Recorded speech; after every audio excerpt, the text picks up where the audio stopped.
Okay, so we should be in part two. I'm fighting another boss. This guy could actually move around quite a lot, but I managed to kill him before he moved anywhere from except for side by side. Just a wide open space with nothing to do. I was still pissed about that part at the end of level 1-1 where I didn't move. There was no reason to, but you want to make a video like this interesting. So it's not a perfect run. I think it's good. It certainly is fun to watch, but it's by no means perfect. I don't have the patience to make like a perfect run. I don't know what those things are supposed to be.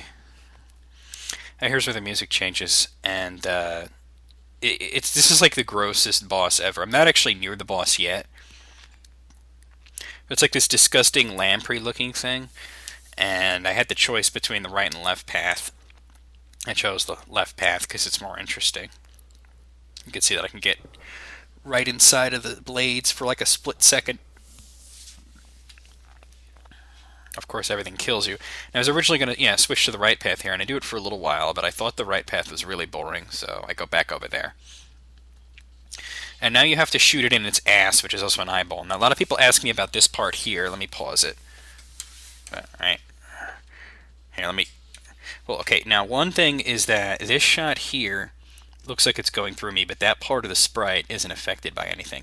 That shot there actually materialized right there, but actually only the top part of the shot hurts you. You could actually go through the end of it.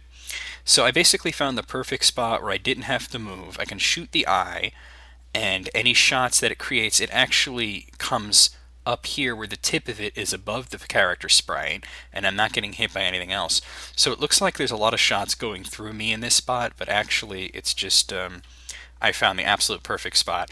This part was very hard to speedrun because there are times when you'd shoot the eyeball and it wouldn't actually register as damage, and I eventually figured out that what was going on was if you start shooting before its eye is open completely, none of the shots that you shoot in rapid fire, which is once every other frame, will hit it at all. So it actually seems like I wait too long, but I'm doing this as fast as humanly possible.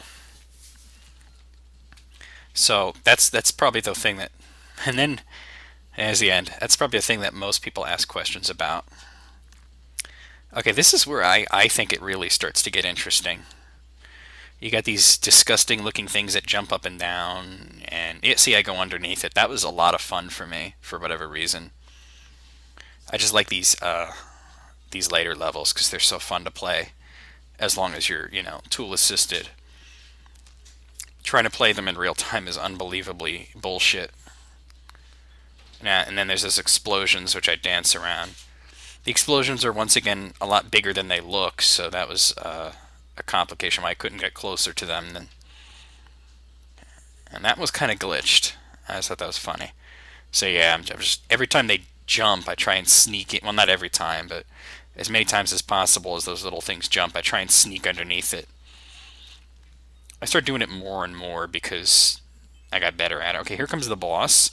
This is interesting. There's actually 3 of these guys, but here, I'm going to pause it. I killed him before the third one had been on the screen, so you can actually see part of his gun is still there, and it's actually still shooting at me. And I had found out that you can go through the gun thing because I killed it before it was even fully on the screen, because you only have to kill one of them.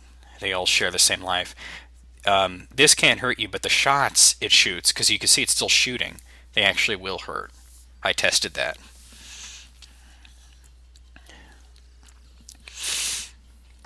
Okay, this is cool because every single time those laser beams go off, I get out exactly on the first possible frame, or the last possible frame, I should say.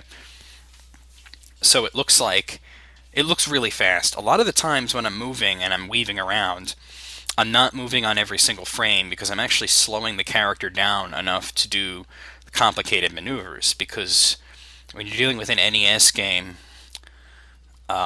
when you get really fast, you're actually jumping several spots ahead with each frame, so it becomes more difficult to do minute little tiny maneuvers. So I would slow it down by not moving on every single frame. But when I dodge those lasers, you can actually see the true speed of the character at this point in the game. this is an incredibly fun level to speed attack. Leapfrogs. When I do it on the ones on the ceiling, it really looks like I'm going through them. It's crazy. A lot of practice. Here's the boss. This is another one where I found that's like the sweet spot where I can just shoot it over and over again and not get hit. And see, if I pause it right there, well, it's flickering, but you could see that the crystal was almost completely inside me, but I had killed it right before it had killed me. Okay, now it's getting... I believe that this should be level 7, so this is the last 2 levels, and then there's the escape level after this. I think so, anyway. I'm at about 16 and a half minutes. I did pause a couple of... Yeah, this is the last level, because it's got those ghost, red, phoenix, spooky ghost things. I don't know. More lasers, once again, showing off the true speed of the character there. By just every time they go off, making sure that I'm in the path, and that I get out of there at the last possible second. The third part of this feature is going to be kind of a how-to tool assist things. It's not going to be in-depth or anything, but it's going to give you the basics. Now, you can't actually make it through the first time, so you got to back up there. So, of course, then I want to wait till the last second. Here comes the boss. See, now the backing up that I did there real quick, that was actually to manipulate where the ghosts go so they don't kill me, and it allowed me to keep firing without having to move out of the path of the weak spot. So that was a little bit of what they call luck manipulation there. Right, this is the very last of the normal levels. It is, of course, absolutely crazy. There's shit flying everywhere. There's barriers, there's all sorts of crap. This, actually, right now, it doesn't look so bad, but it gets way crazier. So right here I just show off how uninspired that particular part is. And here comes some more stuff. Actually, trying to be inside of each of those phoenixes is a lot more difficult than it looked.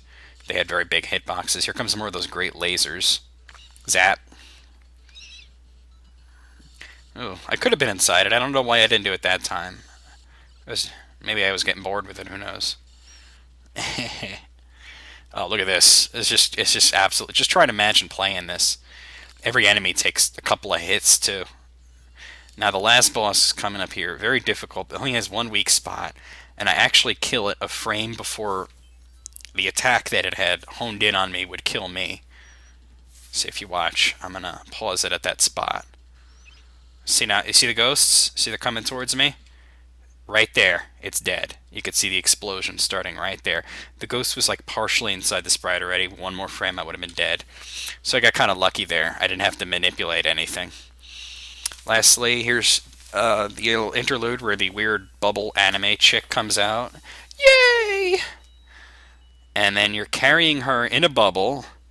You don't have a gun. There's a couple of speed power-ups. This is the escape level. Believe it or not, this looks difficult, but if you're playing in real time, this is easily the easiest part of the game.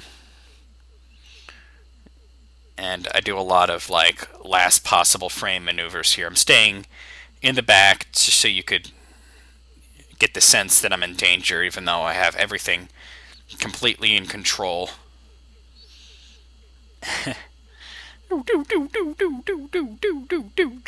It's easy.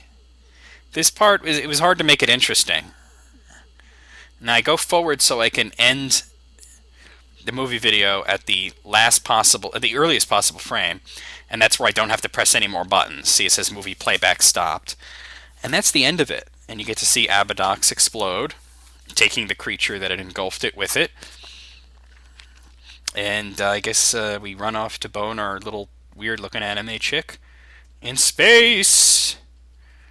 Truly the final frontier. Alright, I'm not going to make you guys sit through the ending, but I hope you enjoyed that. That was my tool-assisted speedrun of Abadox and the NES with commentary. Like I said, I'm gonna try and make the first video a video response to the one on Web Nations. If he doesn't accept it, just go to Web Nations and search for Abadox, or just do a search on YouTube for Abadox or my name, and you'll see it. So if you want to watch it without commentary and be able to hear the music, and without me pausing. But I just wanted to do it to address some questions and just commentate on the process of it. So I got one more of these videos coming up tomorrow, which I'll show you how the TAS process works at least with NES games, but it's pretty similar for all sorts of games. See you guys.